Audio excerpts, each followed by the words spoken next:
Hi, and welcome back to Ian Make Stuff. I'm Ian, and I continue to make stuff. The stuff we're continuing to make today is this Lorica Segmentata. Last time we were here, we hit a little bit of a roadblock when the form we had didn't quite measure up to the same size as me, so the armor didn't quite fit on it. We've since made a new form, and if you want to see that video, I'll link it up above. Now, the next steps are going to involve actually lacing all the stuff together and getting everything built into one thing. Right now, of course, it's just held together with a lot more of that duct tape. But before we start working on that, what I wanted to do was go and see a real Lorica Segmentata, and since we can't really get to the museum ones, I went over to Dark Age Creations, where they have their own Lorica Segmentata that they sell. I spoke with the owner, Jamie Ripley, about the set they have there. Hi, I'm Ian, and I make stuff. We're at Dark Age Creations today, so I can take a look at the Lorica Segmentata that Dark Age Creations has in stock here. Jamie, would you mind introducing yourself and the armor? Yeah, sure. I'm Jamie Ripley. I run Dark Age Creations, located here in Calgary, and we sell a variety of functional armor and weapons from basically all throughout history. The Greek and Roman time period is some of the earliest armor we sell, but we do stuff well into the Renaissance and well after gunpowder was developed, and even into modern Native American weapons and stuff that's even still used today. Can you tell me about this type of armor? How, if you were going to describe it to somebody who had never seen it before but knew something about armor, how would you describe it? I mean, it is really sort of the mainstay of Roman armor. It is certainly the most iconic, certainly the best well-known, and probably the most heavily used throughout the history of the Roman Empire. We do see other armor that was used throughout the Roman time period, but this is certainly your Roman bread and butter as far as armor goes.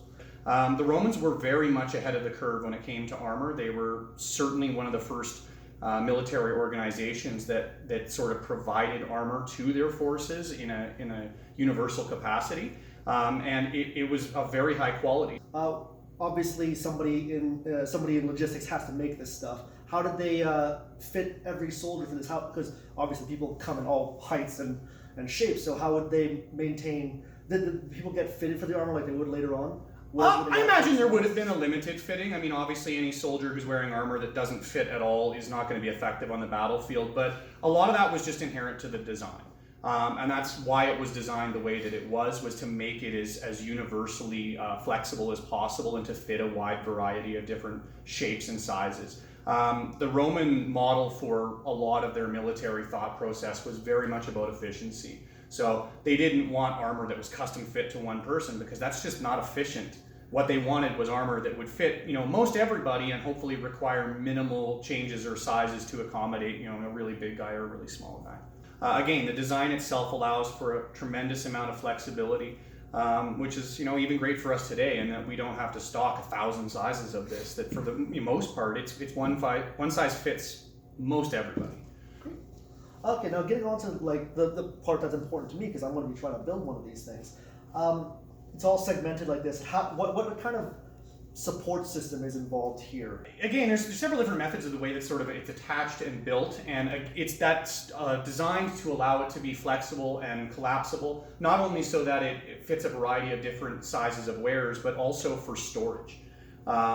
The concept is basically you've got all these overlaying plates, and then they're connected through a variety of different systems. So we see leather strapping used in the back here to interconnect all of those different sections of plate. And then we're also seeing these eyelets here, where you can see on this guy where it's been laced up, which would have been done with either like a leather cording or potentially a sinew or a material like that. And then strapping in a few critical places, like where the shoulder plates interact with the actual torso pieces here, or where it closes itself.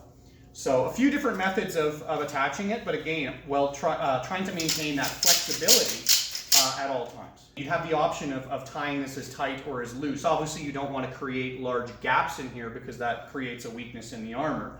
But this does provide a certain amount of flexibility in the armor, certainly when you compare it to something like a formed breastplate that you would see in, say, the medieval era. All right. The obvious one that would be adjusted right off the get-go is things like the strapping and stuff and the lacing, which we've kind of already alluded to, that there's a tremendous amount of adjustability in that. The other big one that we see in sizing, especially when we're reproducing it, is in the curvature of the side plates and the shoulders. So obviously a human being is not perfectly round, right? We're kind of an oval shape. Some of us more than others, depending on whether we're a big guy or a small guy, or have put on some of those COVID pounds. But that curvature of whatever that body is, that's going to want to be somewhat tailored to the individual. But given the fact that these plates are not particularly heavy or thick, resizing that and shaping it, even on a finished suit like this, is possible. It doesn't take a tremendous amount of effort to either bend them or reshape them slightly. Have you worn this arm on yourself? Oh yeah, many times. What are the trouble spots? What are the things that can start chafing and pinching? I find sometimes we get some issues in the shoulders.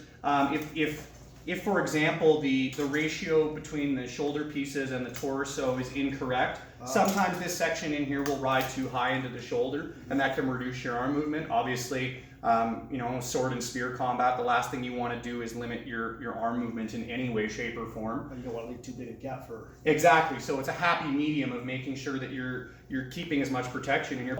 And then, also, obviously, when we're adjusting this in here, we want to make sure that ideally the plates are butting, but that we're not getting massive overlap that's going to cause some kind of pinch point or binding there, or alternatively, like having it wide open, where again, obviously, you're creating a gap in the torso, which leaves vital organs exposed.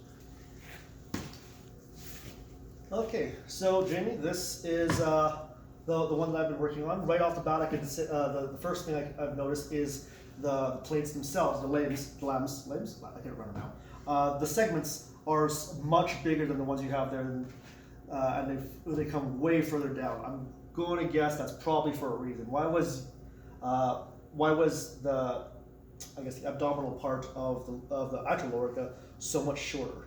Well, we wanted to protect all of the vital organs. I mean, obviously the chest is a huge one, right? We got liver, lungs, heart, all these really important sections down here. But Roman armor really didn't offer a lot of protection below the waist. We see some belts and stuff that were employed, and sometimes things like greaves or simple leg protection. But if you take a look at the Roman scutum, which was the shield mainstay at the time, the scutum shields came up to about here. Let me grab our scutum here real quick. So this is a pretty typical Roman scutum, both in size and shape. It's a curved shield with what we call a boss here, which is designed to protect the hand, and then a handhold on the back with a handle and a hole for the hand. So as you can see, it's a pretty big chunk of wood. It's a beefy shield. Yeah. So this offers a pretty good level of protection for the legs. I know we're getting to the bottom of the frame here, but you can see how far down it comes. So if I've got it held up here, I'm offering protection to some of my upper body and certainly a large section of my lower legs. And then now imagine that you've got hundreds or thousands of these guys who have literally got a wall of these things in front of them. So not having armor on your legs is going to maximize your mobility while relying on the shield to sort of protect those.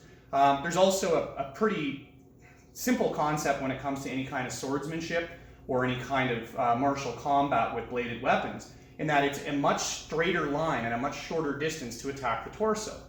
So for me to attack your torso, that's a straight line. But if I start trying to attack your legs, you see how I can touch your chest, but I can't touch your knees, right? You have to get a lot closer. You have to expose yourself. Exactly. It's basic trigonometry.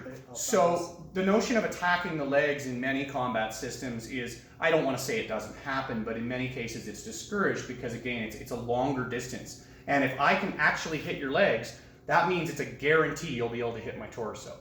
So some basic combat theory sort of comes into effect, and then again also the shield that they would have been using at the time, providing sort of the other half of the equation to offer that protection for the lower part of the body. So you really don't need it to come much past the waist, and you certainly don't want it to come down to a point where, again, it's infringing on your movement, or affecting your ability to walk, run, jump, whatever, right? Yeah. Well, I'd like to thank you again for having me over at your shop. Oh, my pleasure, Ian. All right. I invite anybody else who is interested in arms and armor of various periods to come down to DAC, Dark Age Creations here in Calgary. You can take a look around the shop. They, of course, have that Lorica that we looked at earlier. They have the Lorica Segmentata in other places. All more swords than you can shake a sword at. Shields they make in-house. And many, many other things. Again, we're located here in Calgary. We're open 6 days a week or by appointment. As soon as restrictions get lifted up, we also offer all kinds of different training and in various different types of sword combats, everything from sword and shield to Viking combat, longsword, medieval dagger combat, archery, all kinds of different stuff. So we're looking forward to getting that stuff back up and running in the coming weeks and months as restrictions lift. For those of you that are not located in Calgary or unable to actually come down and check out the showroom, you can check out our website, which is darkagecreations.com, or stay tuned to our schedule for trade shows, because we'll be back on the road as well too. We love getting out on the road and traveling to different cities all over the country. And we set up booths at trade shows and events, and you can come check out our stuff firsthand there, try on a helmet, get what we call a helmet selfie, and experience some of this firsthand. So again, if you're not in Calgary, don't sweat. You can still check us out. You can still get to know us, and I look forward to hopefully meeting a bunch of you guys soon. And thank you so much for coming in today, Ian. You did a great job. You're off to a great start here. So Thanks again, Dark Age Creations. Now getting back to the build, the first thing we're going to have to correct is, as mentioned, the length of the body. Hey there, folks, Ian from the future. This video is already like 12 minutes long, so I'm not going to jump right into the video just now, but we will be getting right into that in the next video, so I hope to see you then.